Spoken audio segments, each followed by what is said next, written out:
नमस्कार विद्यार्थियों। मैं डॉक्टर एस के उपाध्याय से आचार्य लोक प्रशासन।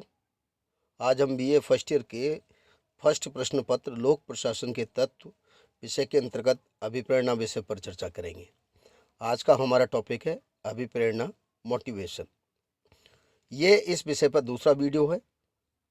आज हम अभिप्रेरणा के प्रकार, अभिप्रेरणा की तकनीक विषय पर चर्चा करेंगे। अभिप्रेरणा के प्रकार। अभिप्रेरणा पहला प्रकार है धनात्मक एवं ऋणात्मक अभिप्रेरणा। धनात्मक अभिप्रेरणा को हम सकारात्मक अभिप्रेरणा भी कहते हैं। धनात्मक अथवा सकारात्मक अभिप्रेरणा से आशय उस प्रक्रिया से है जिसके द्वारा लाभ, पारिश्रमिक, आनंद, संतुष्टि की आशा कार्मिकों को रहती है।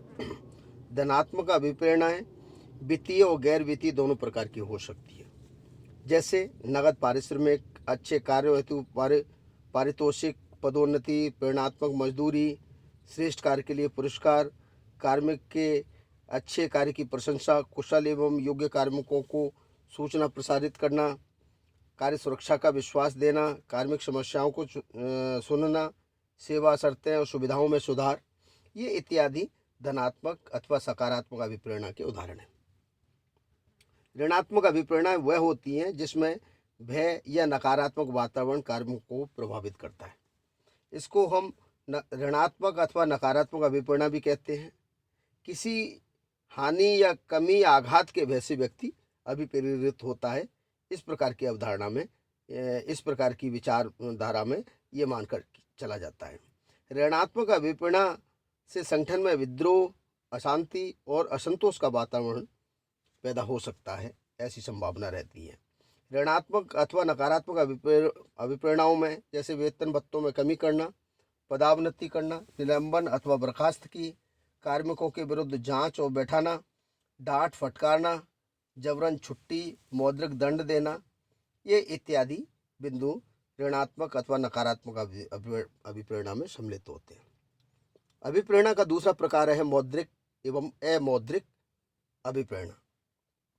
मुद्रा, जैसा कि आप सब जानते हैं, मुद्रा विनिमय का एक सशक्त माध्यम है जो लेन देन के काम में आता है, और आधुनिक संगठनों में चाहे कोई भी हो, मुद्रा के बिना काम नहीं चल सकता। तो जब कोई अभिप्रेरणा मुद्रा के रूप में दी जाती है तो उसे हम मौद्रिक अभिप्रेरणा कहते हैं। जैसे वेतन है, बोनस है, नगद इनाम, लाभांश, ये सब अन्य भुगतान है जो मौद्रिक अभिप्रेरणा की श्रेणी में आते हैं, और ये प्रत्यक्ष होते हैं, दिखाई देते हैं। अप्रत्यक्ष अथवा अमौद्रिक अभिप्रेरणाएं वे होती है जो मुद्रा से संबंधित नहीं बल्कि मानसिक संबल से संबंधित होती है, मानसिक बल से, सहयोग से संबंधित होती है। जैसे कार्मिकों को सम्मान, कार्मिकों को आदर, उनकी प्रशंसा, कार्य सुरक्षा, पीठ थपथपाना, प्रमाण पत्र, पदोन्नति, उच्च अधिकार देना, अवकाश, ये सब क्या है? अमौद्रिक अभिप्रेरणाएं। तीसरा प्रकार है औपचारिक और अनौपचारिक अभिप्रेरणा। जब कोई अभिप्रेरणा संगठन के लिखित नियमों, कानूनों और प्रक्रियाओं के अंतर्गत दी जाती है तो उसको हम औपचारिक अभिप्रेरणा कहते हैं। जैसे वेतन भत्ते, बोनस, पदोन्नति, पुरस्कार, अवकाश, बर्खास्तगी, पदोन्नति, अनुशासनात्मक कार्रवाई, तो उसको हम औपचारिक अभिप्रेरणा कहते हैं। दूसरी ओर जब कोई बिना संगठन के कानूनों, नियमों, प्रक्रियाओं का सहारा लिए कोई व्यक्तिगत सामूहिक संबंधों के आधार पर अभिप्रेरणा दी जाती है, उसे हम अनौपचारिक अभिप्रेरणा कहते हैं। जैसे कार्मिकों की प्रशंसा करना, पीठ थपथपाना, मित्रता, चाय पर बुलाना, आदर देना, उपेक्षा करना, ये सब अनौपचारिक अभिप्रेरणा के प्रकार हैं। अंतिम है व्यक्तिगत सामूहिक अभिप्रेरणा। जब किसी एक कार्मिक को अभिप्रेरणा दी जाती है तो व्यक्तिगत अभिप्रेरणा होती है, जैसे प्रमाण पत्र, सम्मान, प्रशंसा, फटकारना। लेकिन जब समूह को लक्ष्य बनाकर अभिप्रेरित करने का प्रयास किया जाता है तो उसको सामूहिक अभिप्रेरणा कहते हैं। जैसे पूरे विभाग या अथवा इकाई को पुरस्कार देना, समूह प्रतिस्पर्धा का आयोजन करना, समूह से सुझाव मांगना, पूरे समूह को दंडित करना, तो ये समूह को पुरस्कृत करना, ये सामूहिक रूप से दी जाने वाली अभिप्रेरणा को हम सामूहिक अभिप्रेरणा कहते हैं। अभिप्रेरणा की तकनीक अथवा विधियाँ। किन विधियों से अभिप्रेरित किया जा सकता है? उनमें पहली विधि है उद्देश्यों का स्पष्टीकरण। कई बार ये देखा जाता है कि जो संगठन में कार्यरत कार्मिकों को स्पष्ट ये पता ही नहीं होता कि वो जिस संगठन में कार्य कर रहे हैं उन संगठन का मूलभूत लक्ष्य अथवा उद्देश्य क्या है। अतः नियोजनकर्ता, संगठनकर्ता को या प्रशासक को, उच्च पदस्थ नेता को यह आवश्यक होता है कि संगठन में कार्यरत सभी कार्मिकों को संगठन के मूलभूत उद्देश्यों की जानकारी दी जाए, उन उद्देश्यों का स्पष्टीकरण किया जाए। उद्देश्य क्या है, वे संगठन का अगर उद्देश्य सभी कार्मिकों को पता होगा तो सच्चाई यह है कि संगठन के वास्तविक उद्देश्य को पता होने के बाद कार्मिक उसमें एक अपना जुड़ाव, एक लगाव महसूस करता है। दूसरा है कुशल नेतृत्व। संगठन के शीर्ष पर पदासीन नेता या उच्च प्रबंधक का यह मूल दायित्व बन जाता है कि वे अधीनस्थों, अनुयायियों का मार्गदर्शन करें, उन्हें प्रोत्साहित करें, उन्हें अच्छे कार्य के लिए प्रेरित करें। एक अच्छे नेतृत्व में नियंत्रण की अपेक्षा एक अभिप्रेरणा अथवा प्रेरणा का समावेश ज़्यादा होता है। नेतृत्व को आदर्शपरक होना चाहिए। अगर वो आदर्श मूलक है तो बहुत सारी चीज़ों का समाधान संगठनात्मक हित की दृष्टि से आसान हो जाता है, सरल हो जाता है। तीसरा है सहयोग और समन्वय। मानव संबंधी विचारधाराओं के प्रादुर्भाव के पश्चात मानवीय आधार पर व्यक्ति को देखना, एक समूह के रूप में व्यक्ति को देखना, उसके कार्य और महत्व को अपेक्षित सहयोग महत्व देना, ये सारी चीज़ें मानव संबंधी विचारधारा के बाद सामने आने लगी। व्यक्तिगत और सामूहिक रूप से एक संगठन को अपना तभी मानता है जब उसको निर्णय, नीति निर्माण या अन्य कार्यों में उसको सहयोगी बनाया जाए या उससे सहयोग लेने की अपेक्षा उसको लगती हो। तभी सहयोग समन्वय की यही भावना प्रक्रिया और संगठन के प्रत्येक कार्मिक स्तर पर स्पष्ट दिखाई देती है तो कार्मिक स्वतः ही प्रेरित हो जाता है। एक अभिप्रेरणा की अन्य तकनीकों में एक महत्वपूर्ण तकनीक स्वस्थ प्रतिस्पर्धा का होना आवश्यक है।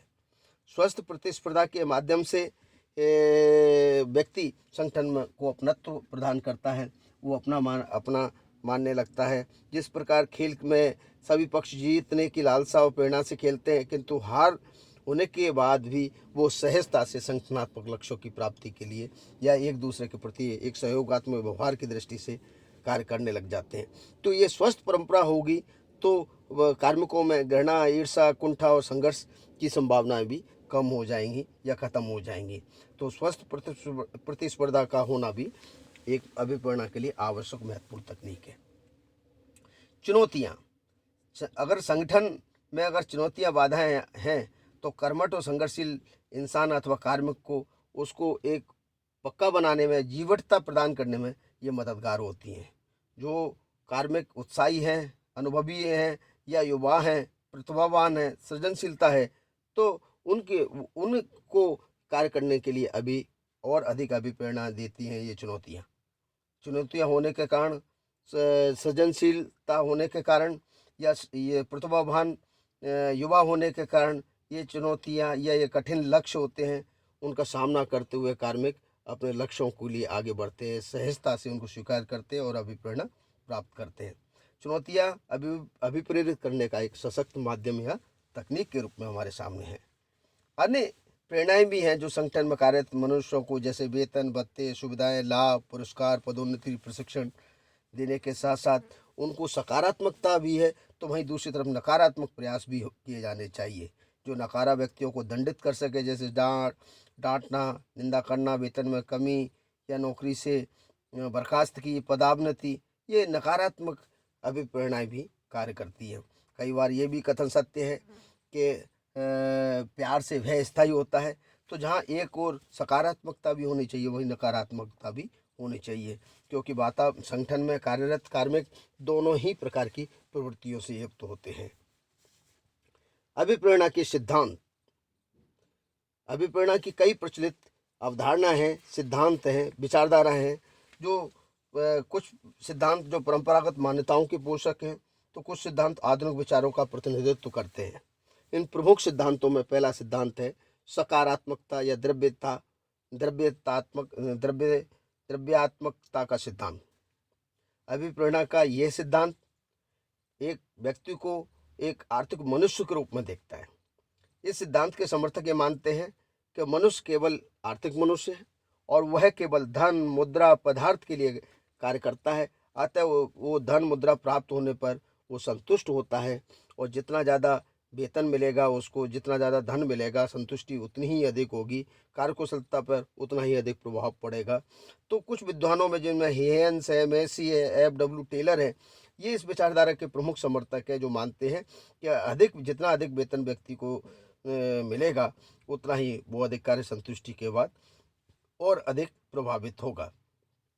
उनका मानना है कि व्यक्ति समूह के बजाय व्यक्तिगत अभिप्रेरणाओं से ज़्यादा प्रभावित होता है, इसलिए धन व्यक्ति को अभिप्रेरित करने का प्रमुख कारण या माध्यम है। दूसरा है परंपरागत सिद्धांत। अभिप्रेरणा का जो एकात्मक सिद्धांत भी परंपरागत सिद्धांत ही है।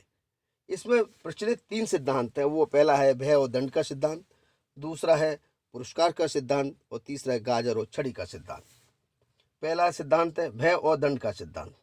जैसा कि नाम से विदित भी हो रहा है कि ये भय और दंड का सिद्धांत है, ये इस मान्यता पर आधारित है कि व्यक्ति को डराकर, कार्मिक को डराकर, धमकाकर, भयभीत करके और शक्ति के बल पर उसको कार्य हेतु प्रेरित किया जा सकता है।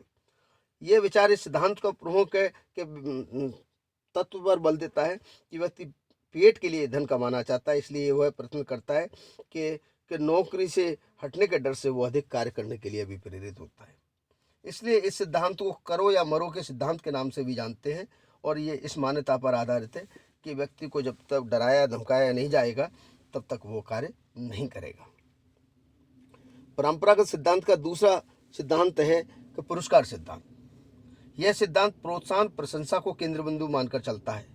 इस सिद्धांत की मान्यता है कि कार्मिकों को अच्छे कार्य के लिए उचित पुरस्कार मिलना चाहिए, सम्मान मिलना चाहिए, अच्छी कार्य दशाएं दी जानी चाहिए, तो अधिक कार्य के लिए व्यक्ति अधिक प्रेरित होगा। इस सिद्धांत के समर्थक विद्वानों में से टेलर जैसे विद्वान की मान्यता है कि श्रमिकों को अधिक धन देने से वे अधिक उत्पादन करते हैं। कहने का मतलब कि ये सिद्धांत ये मानकर चलता है कि अधिक कार्य करने के लिए अधिक वेतन दिया जा सकता है, जबकि पीटर ड्रकर का मानना है कि मौद्रिक पुरस्कारों से संतुष्टि और अभिप्रेरणा के लिए पर्याप्त नहीं होती है। तीसरा सिद्धांत है गाजर एवं छड़ी का सिद्धांत। ये गाजर और छड़ी का सिद्धांत भय और दंड सिद्धांत एवं पुरस्कार सिद्धांत का संयुक्तिकरण है। यह सिद्धांत पुरस्कार और भय सिद्धांत के आधार पर व्यक्ति उसके कार्य को जोड़ता है। इसका मानना है कि दोनों ही के संयुक्त प्रयास से व्यक्ति और कार्य को प्रभावित करते हैं। अच्छा कार्य करने पर गाजर अथवा प्रोत्साहन दिया जाना चाहिए, कम कार्य या खराब कार्य करने पर छड़ी अथवा दंड दिया जा सकता है। इस सिद्धांत में प्रोत्साहन या दंड को सशर्त बनाया जाता है। यह निश्चित स्तर से या निश्चित मानक से अधिक कार्य करने वालों को प्रोत्साहन के रूप में और निश्चित मानक अथवा स्तर से नीचे काम करने वालों को छड़ी के रूप में दंडित करने का सुझाव देता है। लेकिन कुछ विद्वान ये भी मानते हैं कि ये सिद्धांत केवल व्यक्ति की न्यूनतम आवश्यकताएं पूरी होने तक ही काम करता है, जबकि न्यूनतम आवश्यकताएं पूरी हो जाती है तो ये सिद्धांत कार्य नहीं करता है। इस प्रकार अगले अन्य और सिद्धांतों का हम विवरण अगले वीडियो में देंगे। धन्यवाद।